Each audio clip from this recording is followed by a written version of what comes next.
Hi uncle, आप मेरे पापा से बार बार कहा पूछते रहते हैं कि निकिता को और कितना टाइम लगेगा। हम गवर्नमेंट जॉब का तैयारी करने की, गर्भवती जॉब का, कि 4 बार पुस पुस बोलेंगे यार हो जाएगा। मना किए थे मम्मी को कि अगल पागल पड़ोसी का घर पे जाके मत बताना कि हम कंपटीशन का तैयारी कर रहे हैं। पर मम्मी जब तक सबका घर में जाके नगाड़ा संग ढोल बाजे करके हल्ला नहीं करते, मानती का। आप अपना बांस मारता हुआ मुंह से पापा से कहा पूछते रहते कि निकिता कहाँ रहती है, कितना रेंट देती है, कौन साबुन लगाती है, क्या खाती।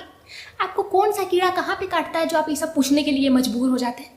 Please elaborate. आपका ये घर घुस्सू वाला लक्षण ना हमको बिल्कुल नहीं पसंद। मेरा घर वाला हमको पढ़ने लिखने का टाइम दे रहा है तो आपका शरीर में खली बली मच रहा है ना। सबको आपके जैसा अपनी बेटी का शुभ विवाह करने का शौक नहीं होता। अरे लोटा से लात मार के किसी के घर में एंट्री करने का हमको शौक नहीं है अंकल, तो आपको क्या दिक्कत है।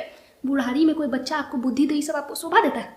चलिए छोड़िए, 200 रुपया हमको भेज के मामला सल्टा दीजिए। लिखिए मेरा UPI ID Nikita. Uncle uncle, भगवान जी, ये ज्ञान देने टाइम तो सब आ जाता है, अब पैसा देने टाइम सब भाग जाता है।